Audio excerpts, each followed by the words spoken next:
আসসালামু আলাইকুম প্রিয় দর্শকবৃন্দ। ইনভেস্টমেন্ট মেন্টর কবির এবং আইএমকে ফিনটেক স্কুল চ্যানেলে আপনাকে স্বাগতম।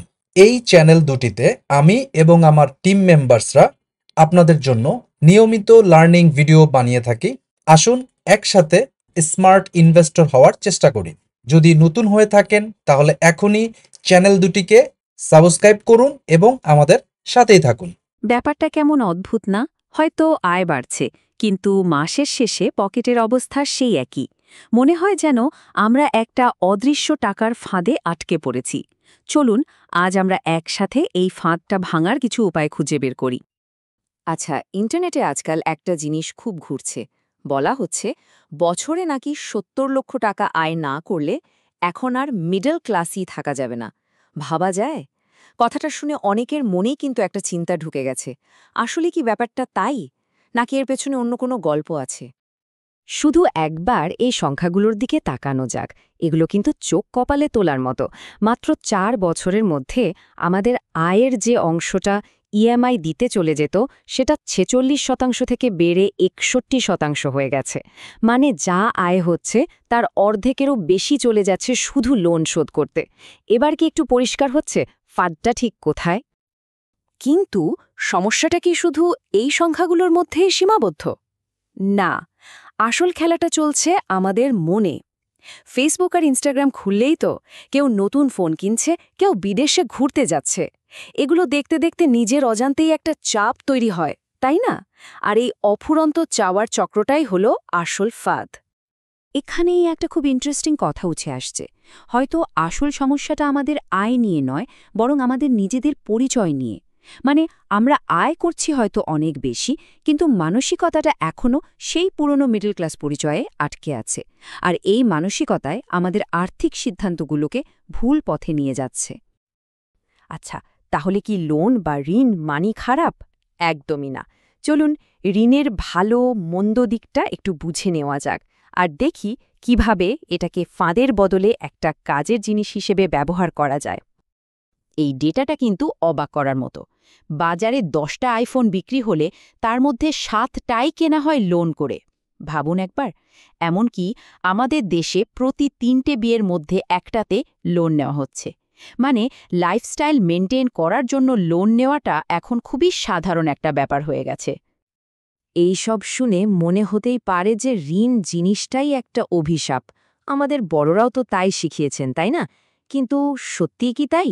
আজকের দিনে দাঁড়িয়ে সব ঋণকেই কি আমাদের এড়িয়ে চলা উচিত? ব্যাপারটা খুব সোজা। ভালো ঋণ আর খারাপ ঋণের মধ্যে পার্থক্যটা বুঝতে হবে। লোন নেওয়ার আগে নিজেকে শুধু একটা প্রশ্ন করলেই হবে, এই লোনটা নিয়ে আমি যা কিনছি সেটা কি ভবিষ্যতে আমার সম্পদ বাড়াতে সাহায্য করবে? যদি উত্তর হ্যাঁ হয়, যেমন ধরুন একটা বাড়ি বা পড়াশোনার জন্য লোন, তাহলে সেটা ভালো ঋণ। আর যদি উত্তর না হয়, যেমন একটা দামি ফোন বা ঘুরতে যাওয়ার জন্য লোন, তাহলে বুঝতে হবে ওটা কিন্তু একটা ফাঁদ। আচ্ছা, ঋণ নিয়ে তো কথা হলো। এবার আসা যাক সঞ্চয়ের ব্যাপারে। একটা খুব ফেমাস রুল আছে, 50-30-20 রুল। কিন্তু প্রশ্ন হলো, আমাদের দেশের প্রেক্ষাপটে এই নিয়মটা কি আদৌ চলে? চলুন দেখি। এই নিয়মটা মোটামুটি সবাই জানে। মানে যা আয় হবে তার ৫০% যাবে দরকারি খরচে, ৩০% যাবে শখ আহ্লাদ মেটাতে, আর বাকি ২০% যাবে সেভিংস বা ভবিষ্যতের জন্য সঞ্চয়। শুনতে তো বেশ সহজ লাগছে, তাই না? কিন্তু এখানেই আসল সমস্যাটা। কথাটা শুনতে হয়তো একটু কড়া, কিন্তু এটাই সত্যি। বিশেষ করে আমাদের দেশে, যেখানে ওয়েস্টার্ন দেশগুলোর মতো সোশ্যাল সিকিউরিটি সিস্টেম নেই, সেখানে ৪০-৫০ বছর বয়সে গিয়েও যদি মাত্র ২০% জমানো হয়, তাহলে কিন্তু অবসরের পর বড় সমস্যায় পড়তে হতে পারে। তাহলে এর থেকে ভালো উপায়টা কি? একটা সহজ বয়সভিত্তিক প্ল্যান ভাবা যেতে পারে। যেমন ধরুন, যখন বয়স ২০ ঘরে, তখন লক্ষ্যটা হলো শুধু অভ্যাস তৈরি করা, ১০%ই যথেষ্ট। ৩০-এর ঘরে এসে গিয়ারটা চেঞ্জ করতে হবে, সেভিংস বাড়িয়ে করতে হবে ৩০%। আর ৪০-এ তখন তো রিটায়ারমেন্টের জন্য সুপার চার্জ করার সময়। লক্ষ্য হবে আয়ের অর্ধেক, মানে ৫০% জমানো। শুধু টাকা জমালেই তো হবে না, তাই না? আসল খেলাটা শুরু হয় যখন জমানো টাকাটা নিজের জন্য কাজ করতে শুরু করে। মানে ইনভেস্টমেন্ট।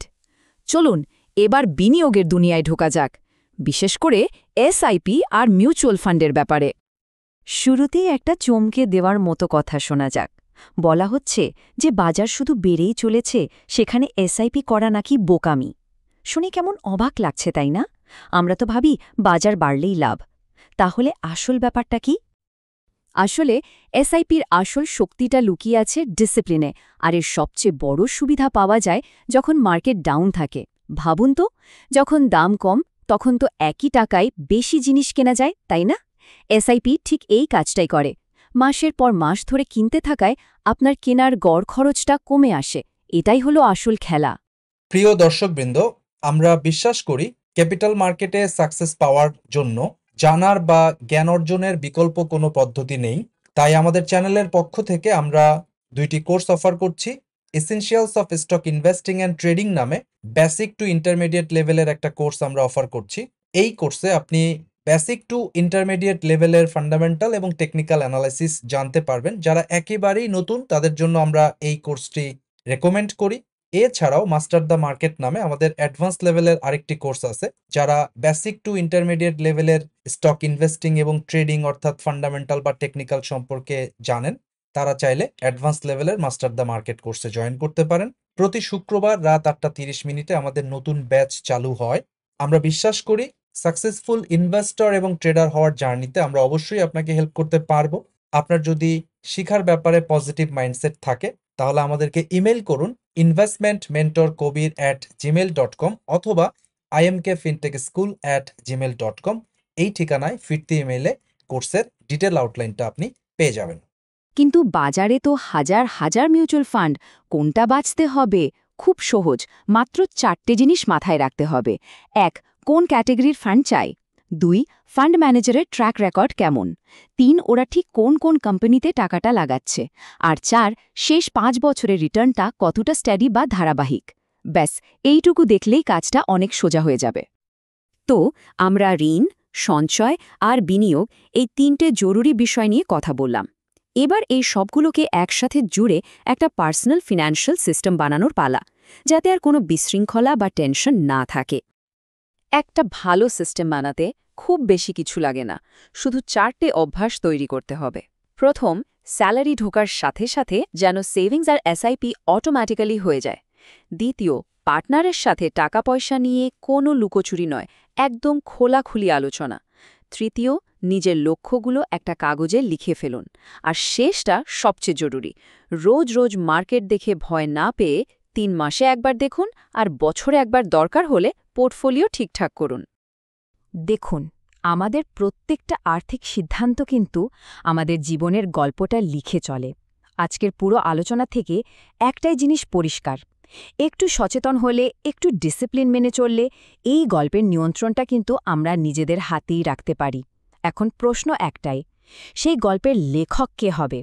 উত্তরটা আমাদের নিজেদেরই খুঁজে নিতে হবে। প্রিয় দর্শকবৃন্দ, আমরা বিশ্বাস করি নলেজই আপনার সবচাইতে বড় সম্পদ। শেয়ার বাজারে সাফল্য ভাগ্য বা ঝুঁকিপূর্ণ জোয়ার উপর নির্ভর করে না, এটি নির্ভর করে একটি সুস্পষ্ট নলেজ বেসড স্ট্র্যাটেজি এবং সাইকোলজিক্যাল ডিসিপ্লিনের উপর। তাই আমাদের চ্যানেলের পক্ষ থেকে মোমেন্টাম ট্রেডিং এবং ইনভেস্টিংয়ের উপর 1-to-1 মেন্টরশিপ প্রোগ্রাম আমরা চালু করেছি। যারা মোমেন্টাম ট্রেডিং অথবা মোমেন্টাম ইনভেস্টিং শিখতে চাচ্ছেন তারা চাইলে 1-to-1 মেন্টরশিপ প্রোগ্রামে জয়েন করতে পারেন। এই মেন্টরশিপ প্রোগ্রামটি আমরা 3টি ফেজে কমপ্লিট করব। প্রথম ফেজে আপনাকে মোমেন্টাম মাস্টার কোর্সটি করানো হবে। এরপর আপনি অল্প পরিমাণ টাকা নিয়ে মার্কেটে কিছু ডেমো ট্রেড করবেন। সেই ডেমো ট্রেডে যে ভুল ভ্রান্তিগুলো হবে সেগুলো নিয়ে আমরা একটা রিভিউ ক্লাস নিব। এরপর আপনার ভুলগুলো সংশোধন হয়ে গেলে আপনি মার্কেটে রিয়েল মানি নিয়ে ট্রেড করতে যাবেন এবং 30 থেকে 40টা রিয়েল ট্রেড করবেন। তারপরেও যদি আপনার ভুল ভ্রান্তি থাকে তাহলে সেগুলো আমরা অ্যাডজাস্টমেন্ট করে দিব অ্যাডজাস্টমেন্ট ক্লাসে। এরপর আপনি মার্কেটে নিজে নিজে কনফিডেন্টলি মোমেন্টাম ট্রেডিং এবং মোমেন্টাম ইনভেস্টিং করার জন্য পুরোপুরি প্রস্তুত হবেন বলে আমরা বিশ্বাস করি। মার্কেট যদি আপট্রেন্ডে থাকে এটা 3 মাসেই কমপ্লিট হবে, কিন্তু মার্কেট যদি কারেকশন মোডে থাকে তাহলে হয়তোবা এই প্রোগ্রামটি শেষ হতে 6 মাস পর্যন্ত সময় লাগতে পারে। দর্শক, আপনি যদি সত্যি সত্যি নিজের উপর আস্থা রেখে কনফিডেন্টলি নিজে নিজে অপরের উপর নির্ভর না হয়ে সাকসেসফুলি মোমেন্টাম ট্রেডিং অথবা মোমেন্টাম ইনভেস্টিং করতে চান, তাহলে এখনই আমাদের 1-to-1 মেন্টরশিপ প্রোগ্রামে জয়েন করার জন্য ইমেল করুন imkfintechschool@gmail.com অথবা investmentmentorkobir@gmail.com এই ঠিকানায় ফিরতি ইমেলে মেন্টরশিপ প্রোগ্রামের বাকি ডিটেইলগুলো দিয়ে দেওয়া হবে।